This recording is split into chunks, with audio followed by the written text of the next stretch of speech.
You can never, ever in your life enjoy food again.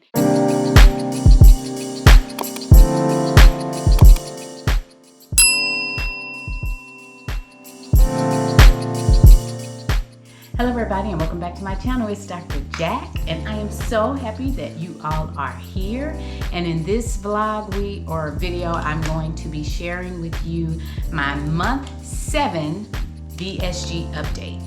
So this is another spilling the tea on VSG after 50 update, and I have completed 7 months.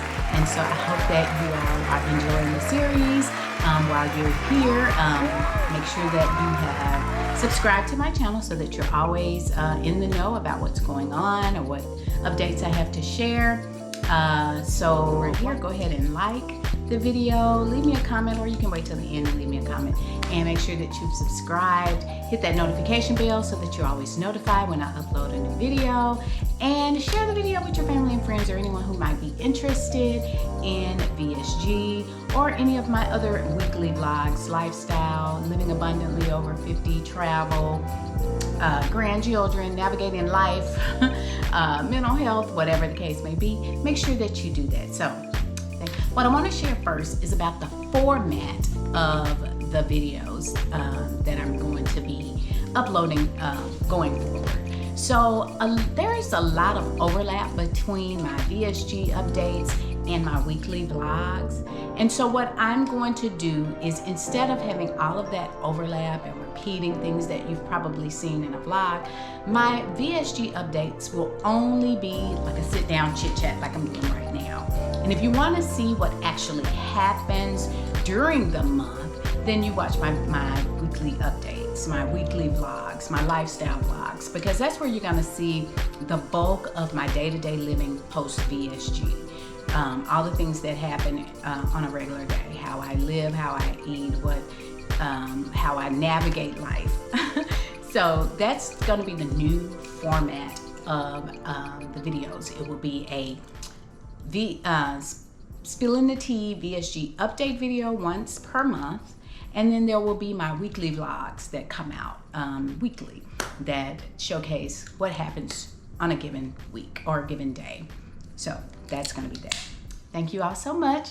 And now let's jump right on in to the month 7 update.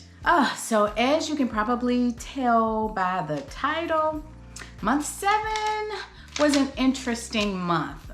Some interesting discoveries, some things that, you know, if I weren't as grounded, probably could have derailed me a bit. But, you know, we kept on pushing. So one of the main things that has happened in month 7 was had to do with weight loss.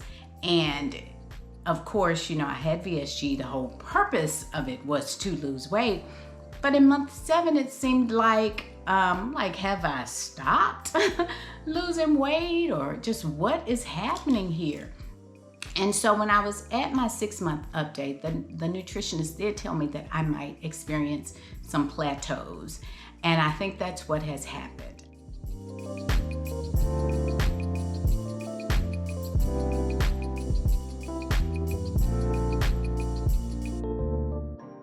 Okay, so regarding plateaus, the one thing that I immediately thought about was, oh my God, am I overeating? That is not what I want to do. And that can be pretty stressful and distressing, to think that, you know, I went through all of this, you know, really extensive surgery to do, you know, such a drastic measure, to now find myself overeating. I'm like, oh my God, am I?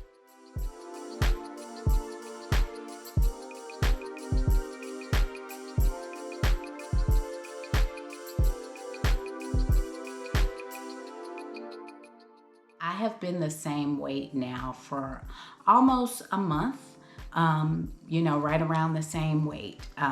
So I, at the month 6, I think I was 158.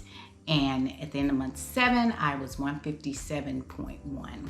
So it's like, hey, I thought I would continue losing like 1 to 2 pounds per week, but A plateau is, I guess, to be expected at this juncture of my journey. And so I did feel a little, a little bit of a type of a way. I was concerned, but I did stop for a moment and kind of replayed everything that happened during the month. So what I found out, or what I discovered in my replaying what happened during the month, was a couple things. Number one, my workout habits were a little bit, I wouldn't say derailed, but I wasn't working out as much because of a couple things. Number one, I was traveling a lot. And then number two, I had a hip injury or a lower back injury.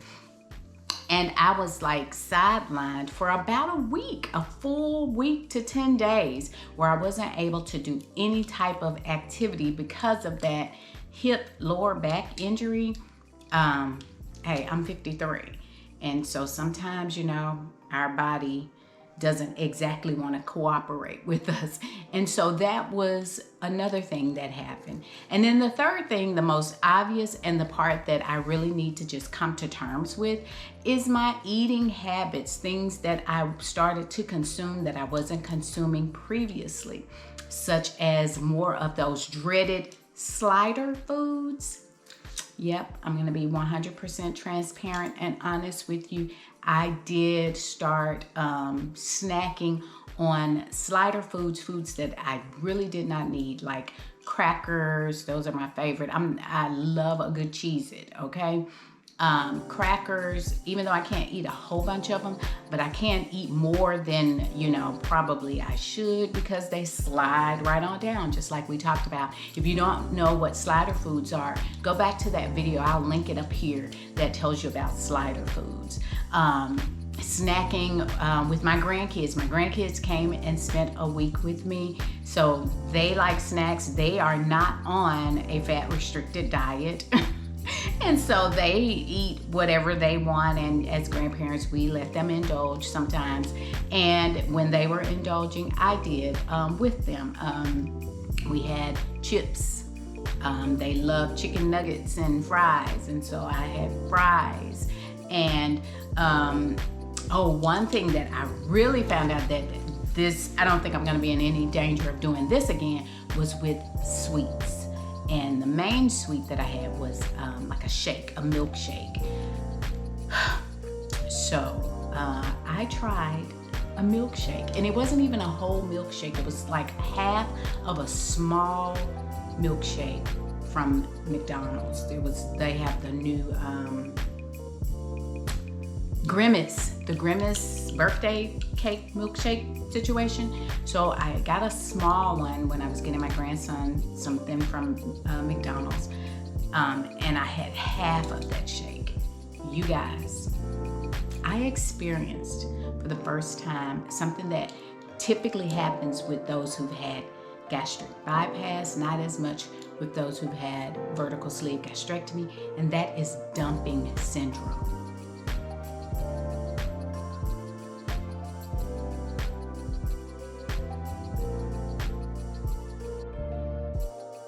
And yeah, that's not what you want. That's not what you want.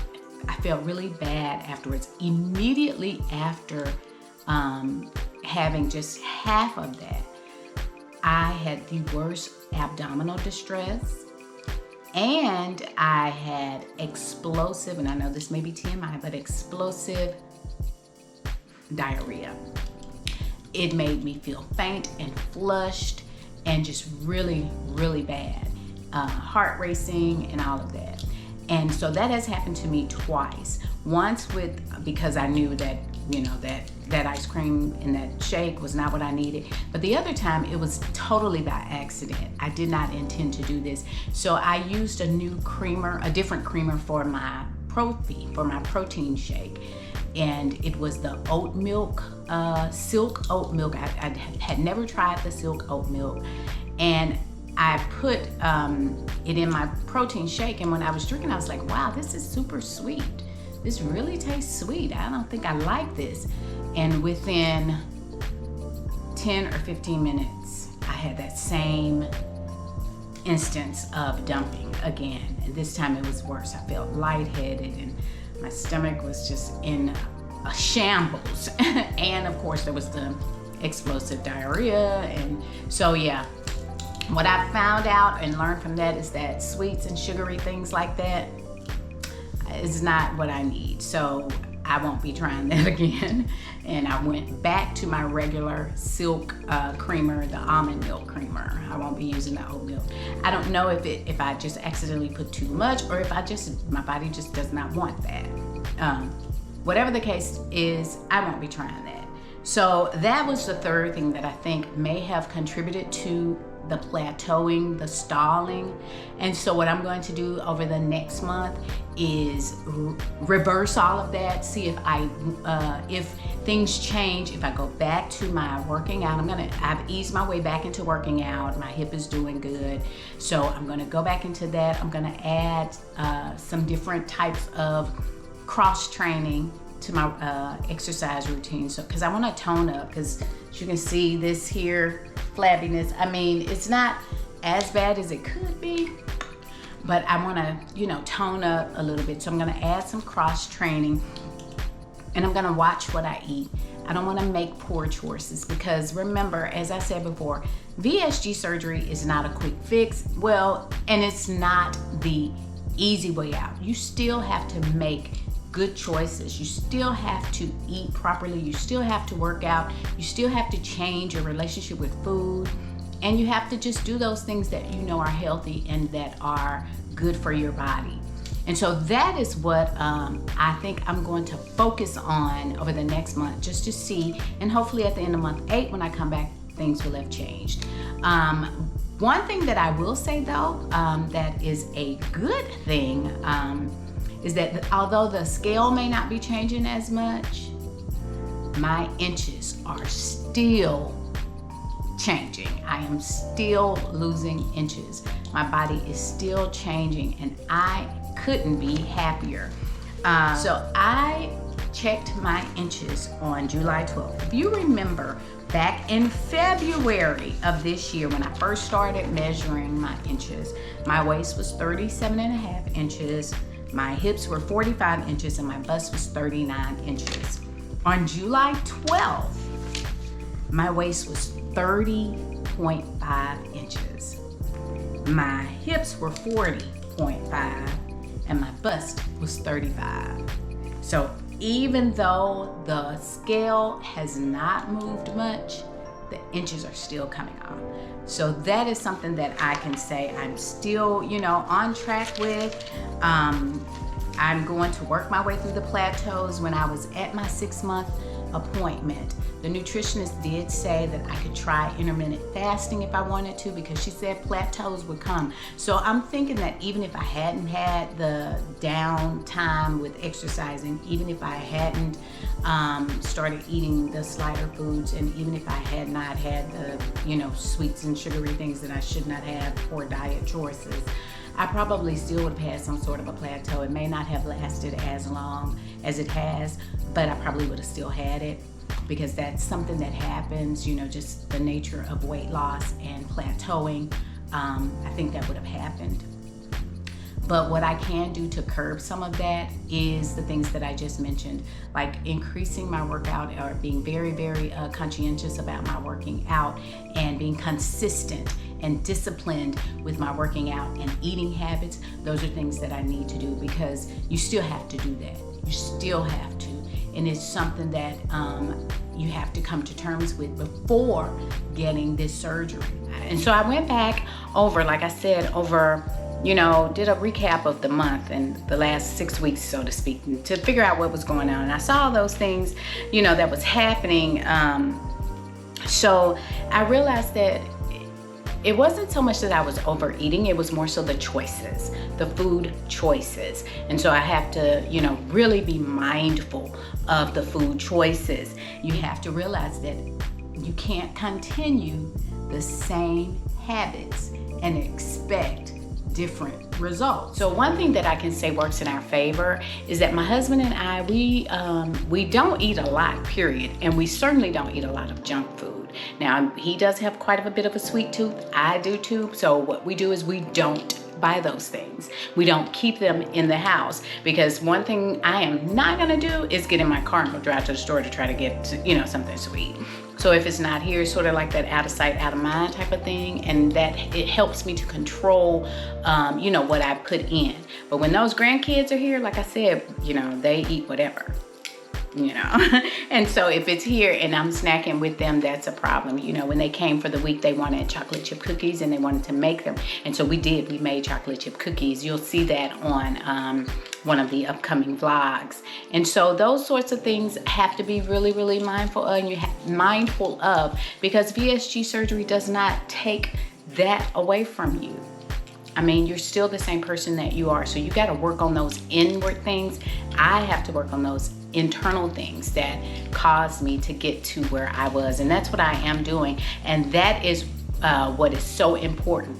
You have to plan for success. And that is if you are on any sort of weight loss journey, any kind of weight loss journey, be it just you are managing what you eat, or you've gone through some sort of surgery, or whatever the case may be, you got to have a plan for success. You plan for those eventualities before they happen. Plan for the plateaus and how that's going to affect you mentally and affect your psyche. Plan for those things before they happen, which is something that I did not do. But now I think I've caught it in enough time that I can make a plan for success moving forward. I'm going to be mindful of what I am eating. I'm gonna stay away from the dreaded slider foods, and that's not to say that you can never, ever in your life enjoy food again, because you can. You just need to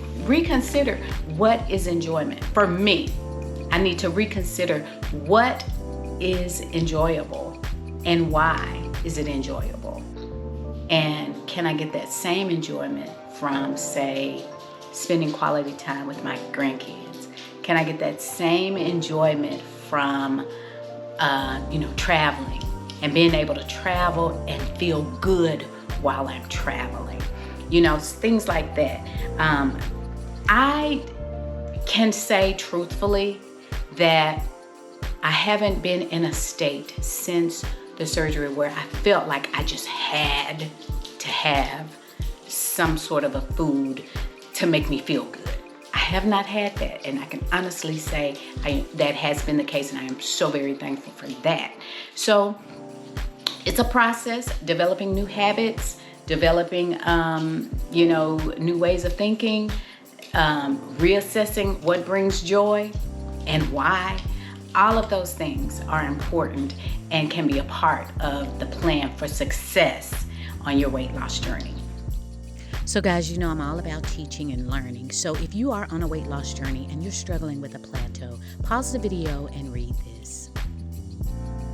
And so that's what I'm trying to do. I am still eating approximately 4 to 6 ounces per meal. I'm still trying to prioritize my protein, and I still work on stopping the meal when I first feel full. And so that's something that I need to, make sure that I continue to do. I did have a question from someone on one of my videos. And so let me get to that question. And by the way, thank you guys so much for watching and for sharing my videos. I really, really, really appreciate you so much. We were trying to get to 400 subscribers and we have gotten there, and I will be having a giveaway. The giveaway rules will be coming up in the upcoming vlog. So make sure that you stay tuned and watch that as well, so that you can be entered into the giveaway contest. So the question, let me find it. 1 second. All right. I'm gonna put my glasses on so I can read it. So the question came from Natasha Collier 5248. And it was, do you have any gas issues with the fundus removed? I've noticed a lot of bariatric diets allow gas producing veggies. So this question is related to gas in response to the part of the stomach that is removed. Because the part of the stomach that is removed during VSG is the fundus.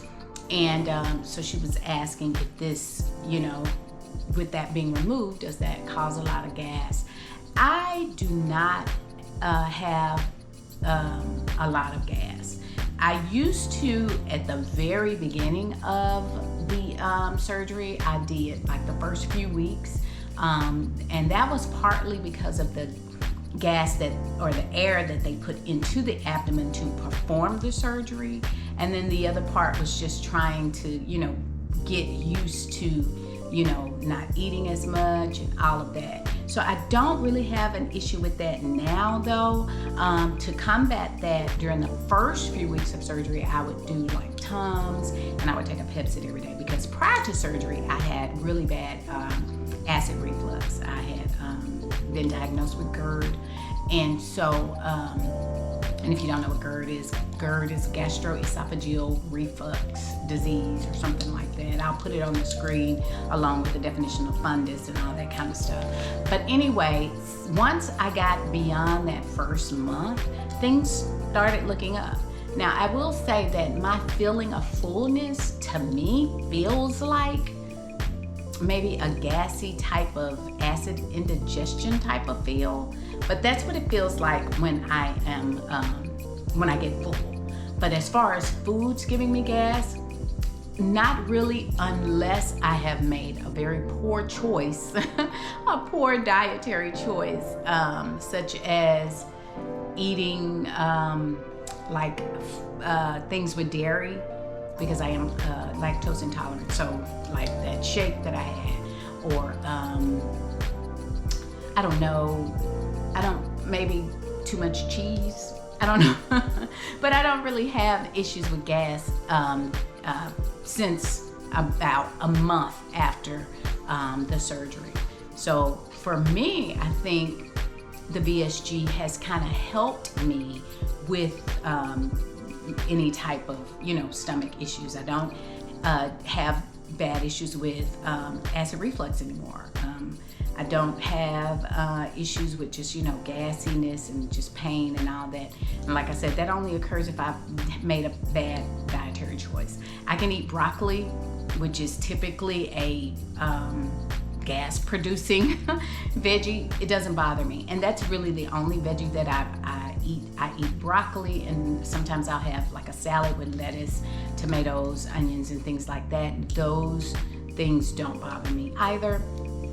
So no, not really any problems other than when I make a bad dietary choice, which for month 8 is my goal to not have those types of mishaps.